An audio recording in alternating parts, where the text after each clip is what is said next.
Gorgeous guys lined up in the Loose Lounge, here to tell us how he's been cutting it, crooning with legendary singer-songwriter Burt Bacharach and performing one of his hits. It's Ronan Keating. And we are more than happy to offer this farmhand relief from his toils in the Dales. That's Emmerdale actor Kelvin Fletcher. Now, boys, you're some of the hottest pin-ups we've had on. We're loving your latest work, Kelvin. And don't think you're getting away with it either, Ronan.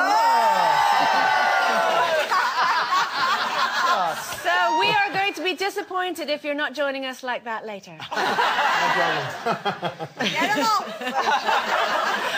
We will. We'll hold them to that. So it's the lovely boys who'll be joining us later at Ronan and Kelvin.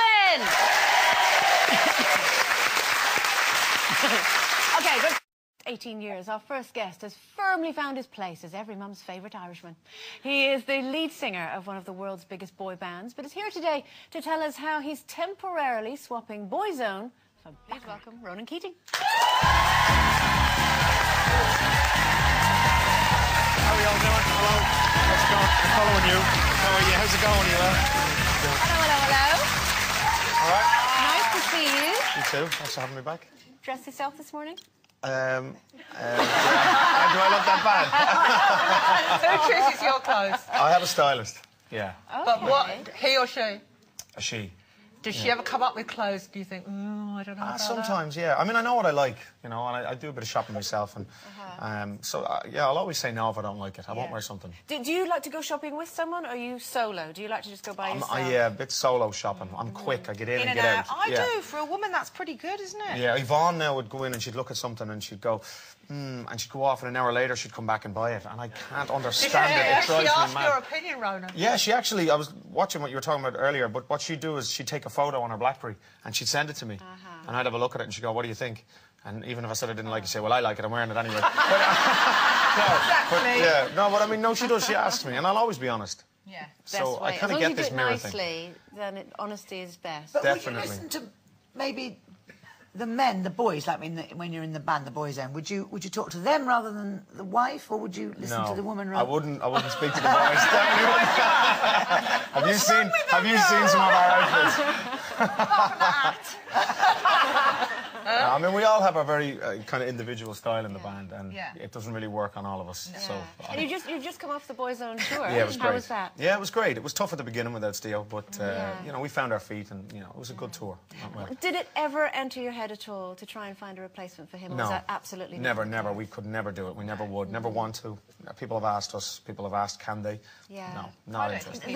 The fans wouldn't have. No, they wouldn't. We had a tribute section in the show where we did 3 songs with Steel on the screen behind us, and you know, that was enough. You know. Tell me about the scholarship that you're setting up for Steve. Thanks for that. Yeah, we've just set it up through the BIM College, which there's one in Brighton actually.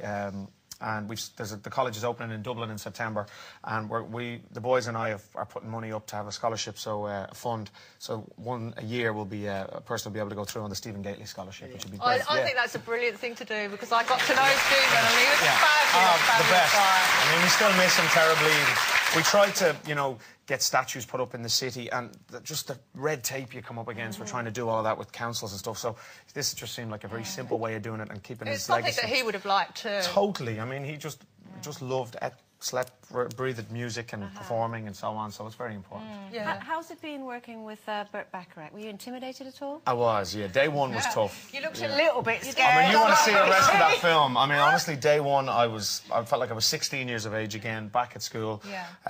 I was intimidated, yeah. I mean, was it true that you actually stopped singing and said, look, let's just go for a chat? Yeah. Get to know each other. The first song, actually, which was I'll Never Fall in Love Again, just wasn't working. It's quite hard as well. All his stuff's quite hard to sing, isn't it? It was really tough, and it wasn't happening. The first song wasn't happening, so I said, Bert, I need a minute. So we just went over to a piano, cleared out the room, and the two of us just spent a bit of time working it out. And at one stage he said to me, which is the reason I asked him to stop, he said, hey, Ronan, why don't you just sing the melody I wrote? You know? So I thought, I'm in trouble here. I'm in big trouble here. You're making it embarrassing.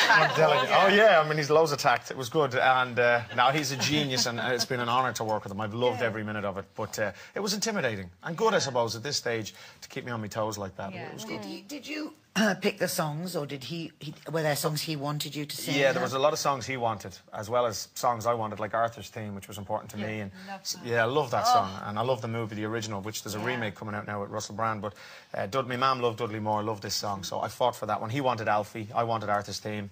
I won that one. Hey, speaking of speaking of movies. You're heading off to Australia soon, aren't you? I am. This just after the weekend. I'm heading down to start shooting my first film. Yeah. Ooh, playing. Exactly. I'm playing. I'm playing what? I'm playing a marine biologist. I'm in a movie alongside Laura Michelle Kelly, she's a London lady who just finished Broadway, Mary Poppins. Right. So a very established actress. So it's comedy.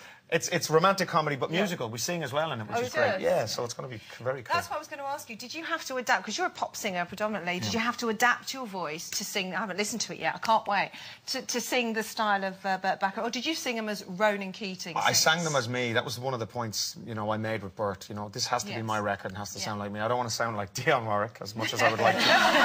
Or Dusty. Or any of them. Dusty or any of them. You could always put a wig on and done it. The hair's high. I've got the hair going. Yeah, it's Scylla. There you go. You see. But I had to learn the songs and listening to Dionne and Scylla and all of them. Yeah. So and then I had to change the keys. So it was quite difficult. But one thing I said to Burt was I got to make them my own, and he was cool with that, and he wanted that too. So I think we did. I mean, when you hear it, you'll see it's me. Oh, you've got lovely open vowels. I was going to say vowels then. Not yet. It's only 5 to 1. In Australia. Shocker. I'm trying to bail you out here. Yeah. Move on, quick. That was a singing technical term that went terribly wrong. And while you're in Australia, are you going to be doing the X Factor? Yeah, signed up for season 2, which kicks off the Fabulous. auditions in May. And that rolls then into June, and then have the summer off, and then we go into the live show. Did you feel an awful lot of responsibility doing that? Because if you're mentoring someone and you have to make sure you're choosing the right song, the right music, the right look. Well, I was really into it. I love the show here. My kids love the show here, so I knew all about it, and I got into it. I looked after my acts, and I think Well, now you're a mentor on that show, and now you've worked with Burt Bacharach. You've kind of seen it from both angles, haven't you? Because you're bossing people around, telling them what to sing, and then you're working with a legend like Burt Bacharach the other way around. I'm able for anything now after working with Burt, that's for sure. I mean, a real taskmaster. And, after 18 years, I hope I can, spot a good song or when someone's doing it wrong, tell them, I hope. Now, maybe not. You, swimming. Yeah. In case you're in a wetsuit. I can't see me in a wetsuit either. Tell everybody what you're doing. It's an amazing challenge. I'm swimming across the Irish Sea for Cancer Research UK in September. 56 miles. There's 10 of us now. I'm not doing it on my own. It's a relay. And Sir Richard Branson signed up, and myself, and I'm trying to get some other celebs. I'm pretty much there now with them. We can't announce them yet, but yeah, it's going to take us 30-odd hours, and hopefully raise £1 million. I'm sure you will. Fingers crossed. Thank you. Hopefully. Although, make sure you're not swimming in that silver thing she tried on. How far can you swim at the moment? I'm about to the end of the studio at the moment. I mean, honestly, I'm a terrible swimmer. But I'm going to get proper lessons while I'm in Australia and, in the sea. Doggy paddle is fine. I'm okay with that. I'm all right with that. Water wings, we won't laugh. Yeah, I will try anything. All right? You're going to be singing for us at the end of the show. Yeah, what will you be singing? What the World Needs Now. Lovely. Well, that's it for now. Cool, thank you. Ronan Keating, everyone. Thank you.